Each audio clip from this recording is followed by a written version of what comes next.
I had been a very successful businessman in my life.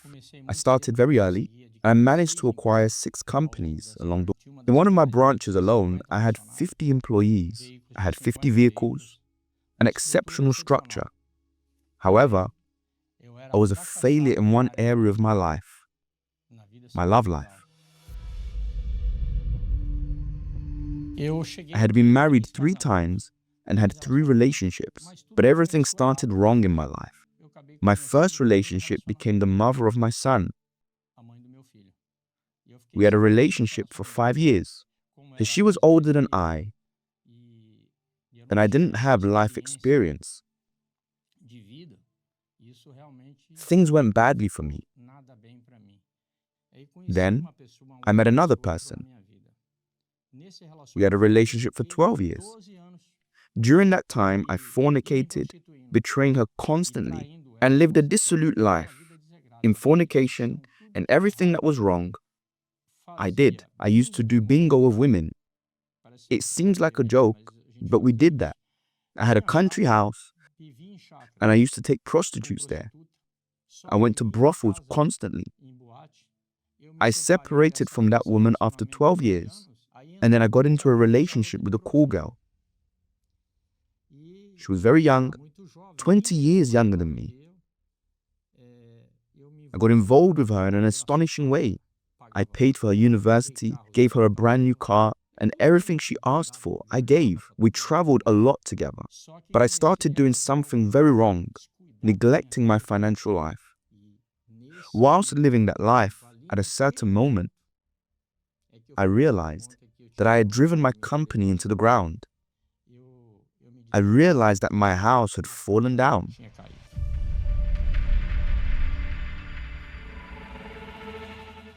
Here, this book shows a time when I had only a branch of the company left, with debts of around £1.4 million.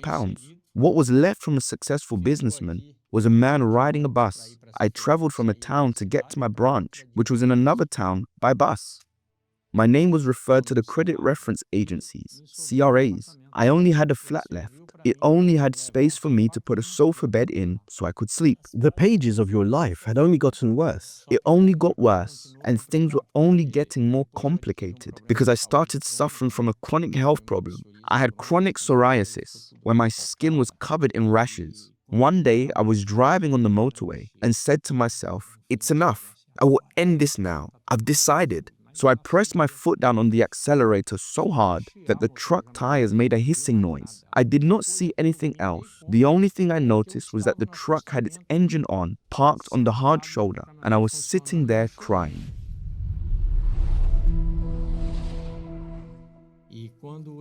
When I ended my relationship with this cool girl,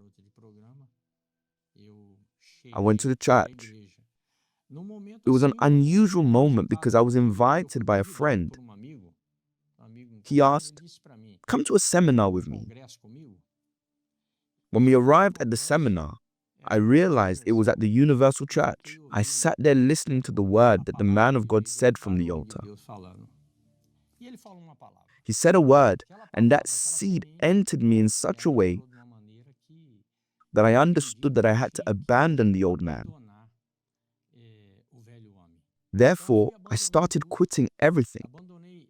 I abandoned things in a natural way and sought in the Word, asked the justice of God for my life, and kept working on myself. So, here is the empty book. I decided, I resolved to take a new direction in my life until it came to the point where I truly received the Holy Spirit. When I received the Holy Spirit, there came an indescribable joy in my soul, such a peace that it is the best present I could receive in my life. I did not deserve it.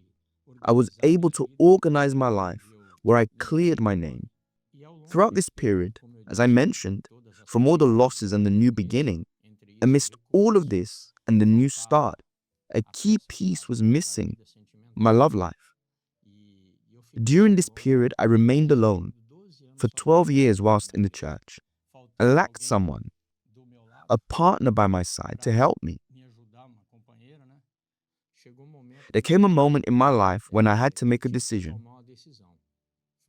I can no longer be alone. So I started attending the love therapy. I started doing a vow at the therapy and took it seriously. I understood what I had to do, and at the same time, I took care of my heart, of the treatment and the word. I asked God to make justice in my life. I began to demand insistently and act on my faith, so God would prepare this person for me. I came from Campinas to attend the meetings at the Temple of Solomon.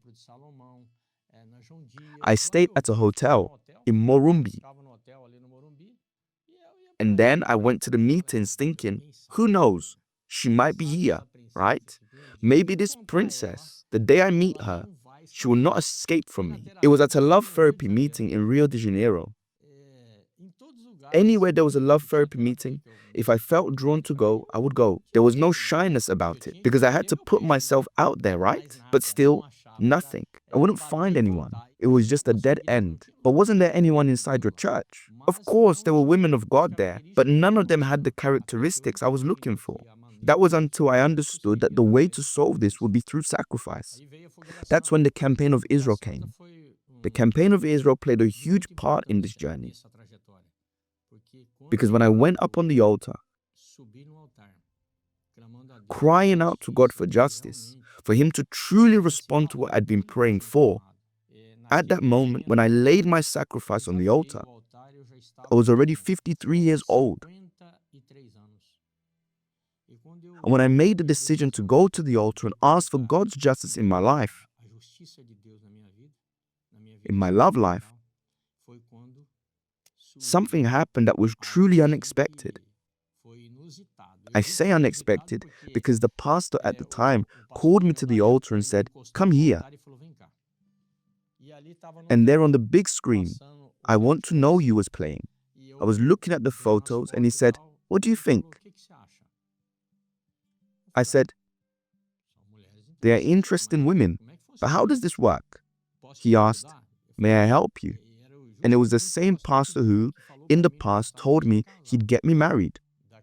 After the photos, I got a call. The person said to me, "Did you see my photo?" I didn't understand anything at first. I was a bit lost. I thought, I've just had a call from someone. Then I got in touch with Pastor Andre, and he said to me, "Look, she's an assistant from Paraná, and she'd like to talk to you." So I arranged to meet her in Ponta Grossa. That evening, we sat down to have a pizza. We talked, but I also laid everything on the table. I said, "Look, I'm like this, and like this. This man you're looking at has done this, and that." I laid it all bare. I told her about my past mistakes, fully open, fully transparent, because I learned in the love therapy that one of the qualities we men of God must have is transparency. You can't leave anything in the shadows. I asked her, "Are you ready to sacrifice?" She said, "I am." But you know, when you just feel secure in what the person says. And I was apprehensive. If she says anything that goes against what I expect, I'll return on the next flight home. I won't stay here. So, Mr. Valdesir, did that chair remain empty or was it filled? That chair was filled with a wonderful woman by my side. Tell us, Fatima. Well, Pastor, I came to the Universal Church very young. I was already married when I arrived. I came from a 25-year relationship. And when that marriage ended, because of cheating on his part, I became a lost coin. I needed to heal, and it was through the love therapy seminars that I was healed, that I was restored. There was a program on TV at the time called I Want to Know You, because we didn't have the app that we have today. Then came the campaign of Israel. After taking part in the campaign, I recorded my I Want to Know You video, and it was through that video that I met my husband. My name is Fatima. I'm 46 years old. I live in the city of Ponta Grossa in Paraná. I'm a businesswoman. I want to start my life over alongside someone who shares the same goals as me, which is to date, to get engaged, to marry for life. And there she was, up on the screen. I looked from a distance and thought, interesting, huh? I'd like him to be between 47 and 60 years old. And the only objective I have in regard to his appearance is that I like chubby men.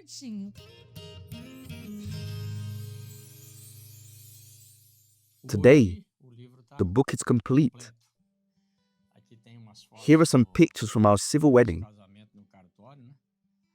We had the privilege of getting married in the Temple of Solomon during the marriage celebration.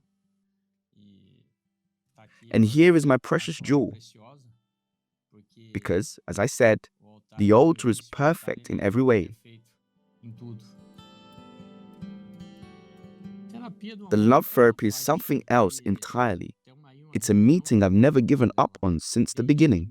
It's the foundation. It's the foundation of everything. Because it teaches you. We didn't have many problems. Normally when a couple get married, they face a lot of differences. But our differences were very few because we learned so much from the love therapy. Today's singles have so many options. I didn't have that But you privilege. came from the early days of I want to know Exactly. you, didn't you? I come from the I want to know you. Today, there's an app, there are seminars, there's the love school, there's everything available. There's even the love walk. There's no excuse. The fact is, the love therapy breaks through.